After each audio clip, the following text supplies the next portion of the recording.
studio. I'm happy to have you with me. I am continuing to work on my watercolors. I have several of them that are in process. I still want to do one or two more so that my client can choose which four she wants. I'm looking forward to doing that, but my time got rather busy this week, and I want to share with you some fun that we had. I got together with some friends and we had a bit of a challenge. I'm going to drop the video in a little bit later today. We met at the Watercolor Art Society-Houston and had a blast. We brought flowers in and we had a round robin. And if you don't know what that is, I'm going to show you in a little bit. But in our tools segment today, I like to include a tools segment. And today I'm going to put it right up front. We're going to jump right into that because I had some friends ask me if I would make some suggestions here on this platform to help people understand a way that they can organize and archive their artwork. Once you start this, in the long run, you're going to be really glad that you archive your work. And I'm going to show you how I do it. There are many ways to do it. There are expensive ways to do it. There are programs that you can buy on the internet where you pay an annual fee or a monthly fee, very expensive. But I've been doing sort of an archive of my own on my hard drive since, we'll soon see, but it's been many years. So I won't take a lot of time. And by the way, if you want to fast forward, you're welcome to just get right into the segment where I'm showing you painting, actively painting. But for those of you who would like an idea of how to archive your work, stick around. I promise not to take a lot of time, but I think you'll be glad to know this. And you know, you can probably think of a workaround for some of these things. You'll make it your own, but at least start somewhere. You'll see what I mean. Take a look. You can see here that I have a file tree. If a file tree is something you're not familiar with, I guess I'll introduce you to the concept. If you have a PC or a Mac, either one, a computer rather than a mobile device, you will be able to dig into your files a little bit better and see a structure or create a structure to them. So here I have a structure to my files, and they're automatically alphabetized.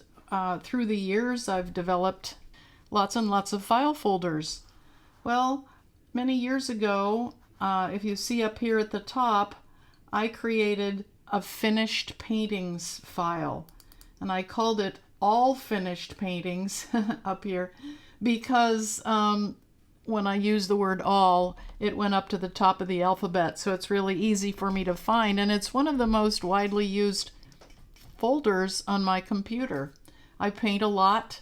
I've painted through the years, and as you can see all the way up here at the top, I started in 1998 with this procedure of creating the year, and then I'll show you down here in 2026 I have created April, February, January, and on down. For some reason it won't let me scroll, but I'll show you here in 1998 I wasn't painting very much. So apparently I had a half a dozen paintings that year that I felt were good enough to give a name, sign my name to them, and maybe I entered some of those into a show or something. I don't remember, but anyway, that's how I got started with creating a year, a file of a year, and then putting the paintings in there, giving them a name, and taking a picture of them and putting them on my computer. Then through the years, I painted more and more, and I started to create months folders within the year. When I painted, for instance, here in 2013, they fall into alphabetical order. They don't fall into sequential order, but I can find what I need. Let's look at February, for instance. Okay, I had a couple of paintings in there in February. I had a few in March, so I was more and more productive as the time went on. So in 2013, I was that productive. In 2021, I had quite a lot going on. So this is how I set up my file tree on my computer. And if I ever want to find a particular painting, I go up here and I search for, let's say, I remember a painting that I did way back when, but I can't remember when I did it. The title was something about tree. So I'm going to put tree in here, and let's see if I can make this work. So there's my painting, Tree Pizzazz. If I hit Command I on my computer, and this is getting into minutia, you don't need to worry about this, but if I hit Command I can find out that I created this on August 14th of 2020. So there's a lot of information that I can glean from my file tree if I want to. I will close that search and go back to my file tree. And there you have it.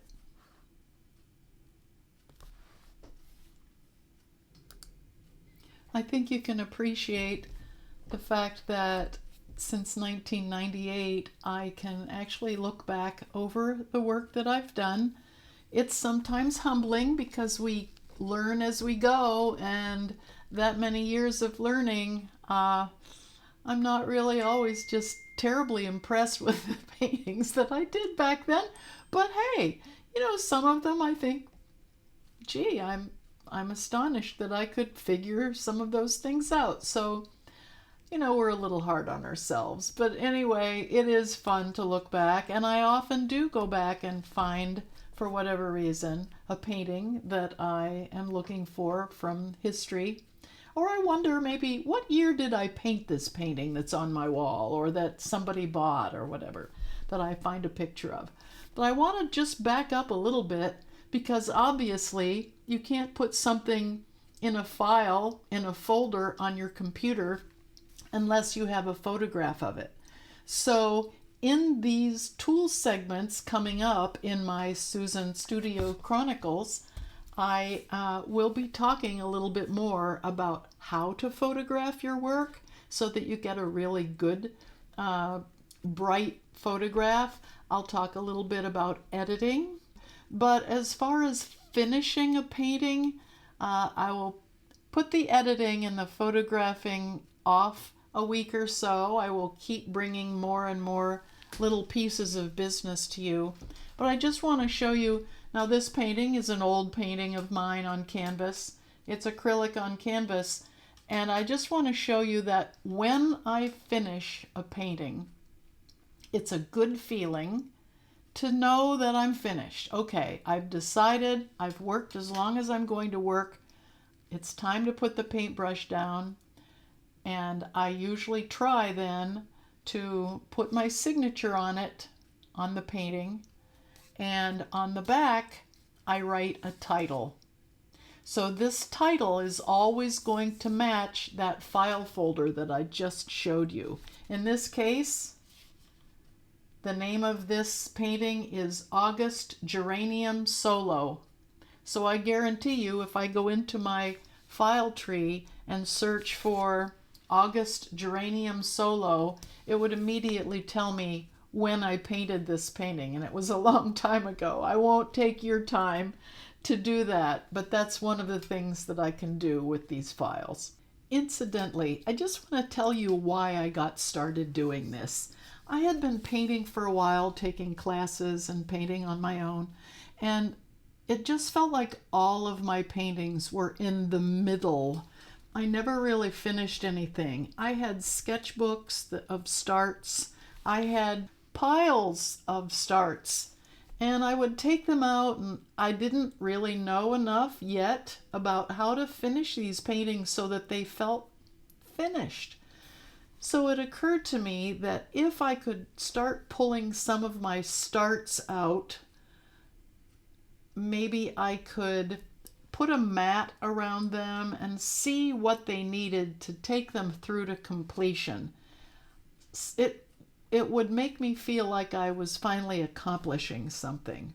So I decided to put a procedure together and pull out a painting one at a time and see if I could put some finishing touches on it and put a signature on it and put it in a mat and put that in an acetate sleeve, but photograph it first.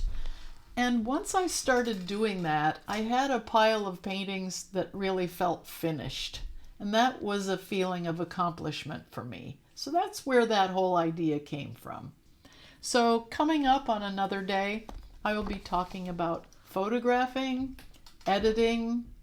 I also keep a nice inventory that I'll be sharing with you, a spreadsheet where I have a thumbnail of a painting, the size, all of the statistics about the painting, when I finished it, what shows I've entered it in, or whether it's sold and who I sold it to.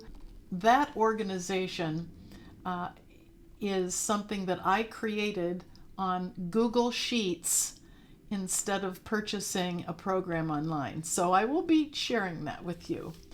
Now I'd like to show you a wonderful time that we had at the Watercolor Art Society-Houston. Check this out.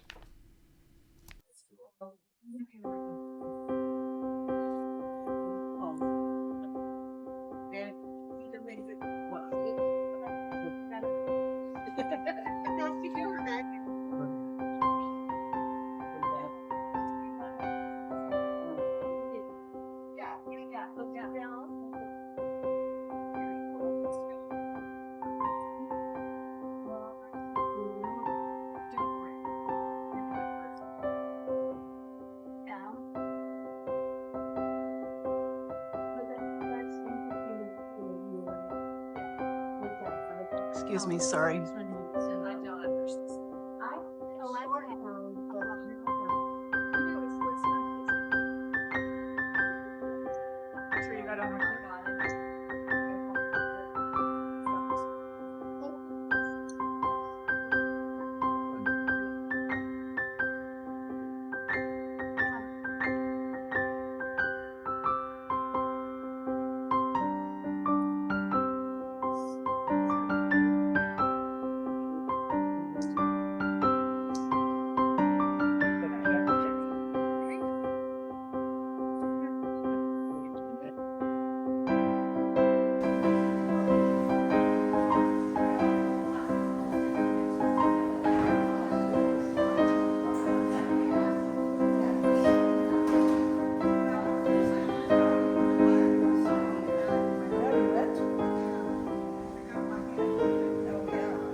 Oh, we did have such a good time.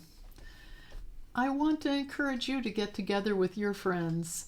Just call somebody and paint with them. Don't put any pressure on about having to accomplish a masterpiece. Just have a play. It's so much fun and so good for us. So I look forward to seeing you next time. I love hearing from you. I love getting suggestions of things that you'd like to see, and I have a lot of ideas of things I'd like to share. So don't forget to hit subscribe if you feel like my videos would be of interest to someone else. Let them know. And thank you for watching. I hope to see you next week. Bye-bye.